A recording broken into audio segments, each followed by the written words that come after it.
బుద్ధి వచ్చినప్పుడు ఆలోచించాడు, నా తండ్రి ఇంత అనేక మందికి, ఎంతోమందికి కూలివాండ్రకు సమృద్ధిగా అన్నం దొరుకుతుంది, నేనైతే ఇక్కడ ఆకలితో చచ్చిపోతున్నాను.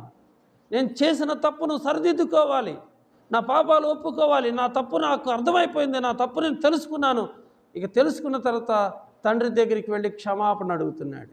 హల్లెలూయా. చాలామంది తప్పులు చేస్తూ ఉంటారు, కానీ ఆ తప్పులు ఒప్పుకుంటూ ఉంటారు, కానీ విడిచిపెట్టరు. తప్పు అని తెలిసినప్పుడు తప్పు చేస్తున్నావు, దాన్ని విడిచిపెట్టాలి. చేసిన తప్పు మరలా చేయకూడదు. తండ్రి దగ్గరికి వెళ్ళి, తండ్రి, పరలోకానికి నీకును నేను విరోధంగా పాపం చేశాను, నీ కుమారుడు అనిపించుకోవటానికి నేను పాత్రుడును కాను, నీ కుమారుడుగా కాక నీ కూలివాండ్రలో ఒకరిగా నన్ను చేర్చుకో అని చెప్తే, తండ్రి కూలివాడుగా చేర్చుకోలేదు, కుమారుడిగానే చేర్చుకున్నాడు. మురికి వస్త్రాలు తీసివేసేసి ప్రశస్తమైన వస్త్రాలు తొడిగించాడు, కాళ్ళకు చెప్పులు తొడిగించాడు, వేళ్లకు ఉంగరాలు పెట్టాడు. ఒక క్రొవ్విన పశువును వధించి గొప్ప విందు చేస్తూ వచ్చాడు.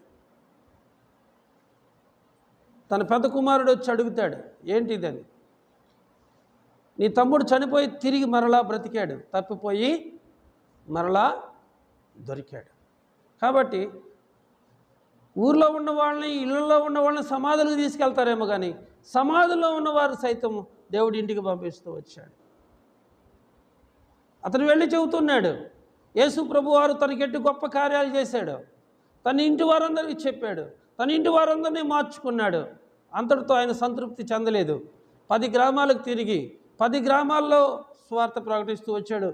ఒకప్పుడు నేను ఎలా ఉన్నానో మీకు తెలుసు, నా ప్రవర్తన ఎలాంటిదో మీకు తెలుసు, నేను ఎక్కడ సంచారం చేసేవాడినో మీకు తెలుసు, నా పరిస్థితి మీకు తెలుసు. కానీ ఈరోజు నేను మారిపోయాను. ఈరోజు దేవుడు నాకు స్వస్థత ఇచ్చాడు, సమాధానం ఇచ్చాడు, నెమ్మది ఇచ్చాడు. ఆయన సాక్షిగా దేవుడు నన్ను నిలబెట్టాడు. నన్ను చూసి మీరు కూడా మారండి అయ్యా, నన్ను చూసి మీరు మారండి అని చెప్పి అనేక మంది మారటానికి ఆయన కారకుడయ్యాడు. ఒక 100 మంది ఉంటే ఆ 100 మంది చెప్తే కాదు, సరైన వ్యక్తి ఒక్క వ్యక్తి చాలు. ఒక వ్యక్తి కోసం వేసైతే ఆ ఒక్క వ్యక్తి 10 గ్రామాలను మార్చాడు. సమరయ స్త్రీతో ప్రభు మాట్లాడాడు. సమరయ స్త్రీ ఒక్కతోనే యేసయ్య మాట్లాడాడు. కానీ సమరయ స్త్రీ ఏం చేసిందండి? ఆ సమరయ పట్టణాన్ని అంతా కూడా, ఆ పట్టణంలో ఉన్న ప్రజలందరి దగ్గరికి వెళ్ళి, నేను చేసినవని నాతో చెప్పిన వారిని చూడండి, ఆయన మెస్సియా కాడని అనేక మందిని ప్రభు దగ్గరికి ఆమె నడిపిస్తూ వచ్చింది. అంతకుముందు ఆమె ఎలాంటిది అంటే 5 భర్తలతో సహజీవనం చేస్తూ వచ్చింది. అంత భయంకరమైనటువంటి పాపంలో జీవిస్తూ ఉంది, చీకటిలో జీవిస్తూ ఉంది, చీకటి జీవితాన్ని జీవిస్తూ ఉంది. కానీ దేవుడు ఏం చేశాడు? ఆమెను కూడా చీకటిలో నుండి ఆశ్చర్యకరమైన వెలుగులోనికి తీసుకొచ్చాడు. వెలుగులో ఉన్నవారు చీకటిలోకి వెళ్ళకూడదు.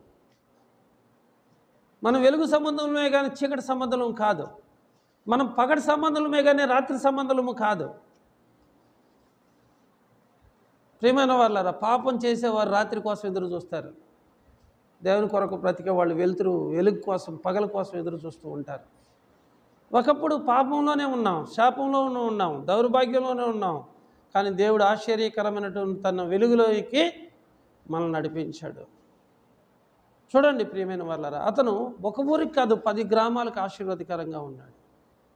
దేవునికి తెలుసు, ఒక్కొక్కరిని ఒక్కొక్క పని కోసం దేవుడు ఎన్నుకుంటూ ఉంటాడు. ఒక్క వ్యక్తి మారితేనే ఇంతమంది మారుతున్నప్పుడు, మరి ఇంతమంది మనం ఉన్నాం దేవుని సన్నిధిలో.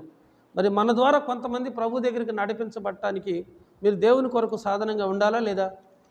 ఆ వ్యక్తి అన్నాడు, ప్రభు నేను నీతోనే ఉంటానంటే, కాదు నువ్వు ముందు మీ ఇంటి వారికి వెళ్ళి స్వార్థను ప్రకటించమంటే, ఆ ఇంటి వారికే మాత్రమే కాదు అనేక మందిని ప్రభు దగ్గరికి నడిపించినటువంటి ఒక శక్తిమంతుడిగా దేవుడు ఆయన చాలా బలహీనుడు, కానీ ఒక శక్తిమంతుడిగా దేవుడు చేస్తూ వచ్చాడు. ఒకవేళ ఈ మాటలు మీకు తెలిసినా కానీ దేవుడు మాట్లాడుతూ ఉన్నాడు అన్నమాట.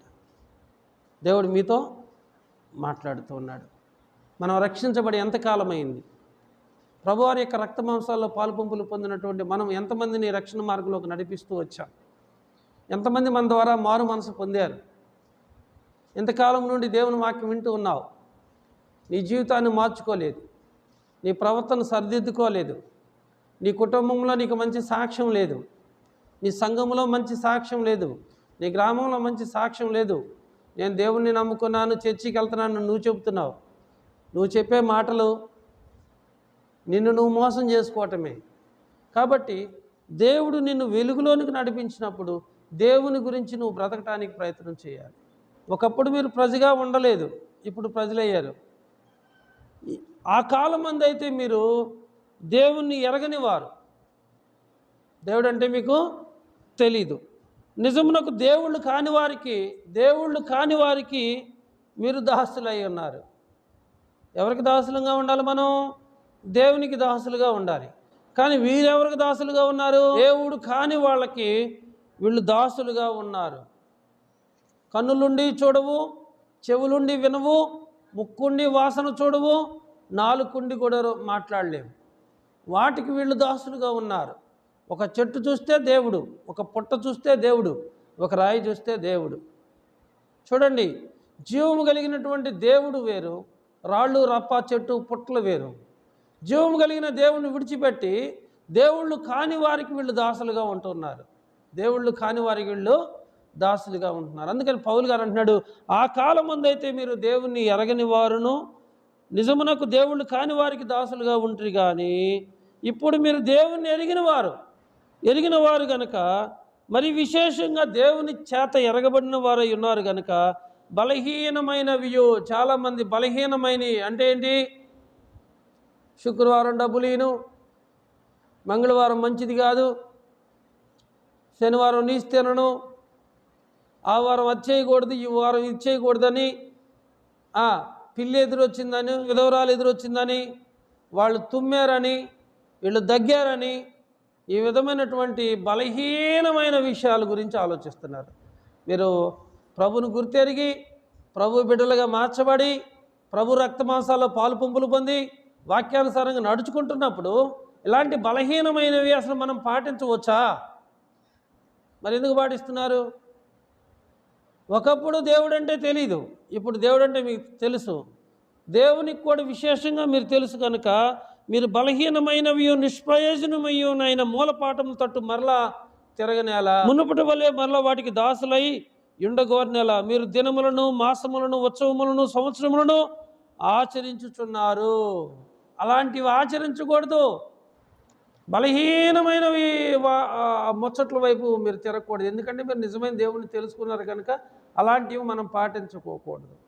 మన మార్గంలో ఆటంకాలున్నా, అభ్యంతరాలున్నా దేవుడు వాటిని సరళం చేస్తాడు.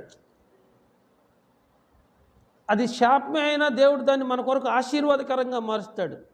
బలహీనమైన మూల పాఠముల తట్టు మనం తిరగకూడదు. ఒకప్పుడు తిరిగామంటే అప్పుడు దేవుడు అంటే తెలీదు, ఇప్పుడు దేవుడు అంటే తెలుసుకొని కూడా తిరుగుతున్నామంటే దాని అర్థం ఏంటి? ఇంకా మనం దేవుని మీద పూర్తిగా ఆధారపడలేదు, దేవుణ్ణి నమ్మలేదు. చూడండి, చీకట్లో ఉన్నవాడు వెలుగులోకి వచ్చాడు, వెలుగులో ఉన్నవాడు చీకట్లోకి వెళ్ళకూడదు. ఆయన మనలను అంధకార సంబంధమైన అధికారములో నుండి విడుదల చేసి తాను ప్రేమించిన తన కుమారుని యొక్క రాజనివాసులుగా చేసెను. మనల్ని అంధకార సంబంధమైన అధికారములో నుండి విడుదల చేశాడు. ఆ దురాత్మల సమూహము ఎటు నడిపిస్తాడు, నడిచాం. మనం చేసినటువంటి పాపాలకు బదులుగా మనం శిక్ష అనుభవించలేమని మనకు బదులుగా మన ప్రభు అయిన యేసుక్రీస్తు వారు శిక్ష అనుభవించాడు. మనం చేసిన పాపాలకు మనకు బదులుగా యేసయ్య శిక్ష అనుభవించినప్పుడు ఇక పాపము మన మీద ఏలుబడి చేయదు. అంధకార సంబంధమైన శక్తుల నుండి, అంధకార సంబంధమైన అధికారముల నుండి యేసయ్య మనల్ని విడుదల చేశాడు. ఆ పాపము నుండి, కోపము నుండి, జిగటగల దొంగ ఊపు నుండి యేసయ్య మనల్ని విడిపించాడు. ఆ పాపం నుండి దేవుడు మనల్ని విడిపించి ఆయన రాజ్యవాసులుగా చేశాడు. తను ప్రేమించిన తన కుమారుని యొక్క రాజ్య నివాసులుగా చేశాను.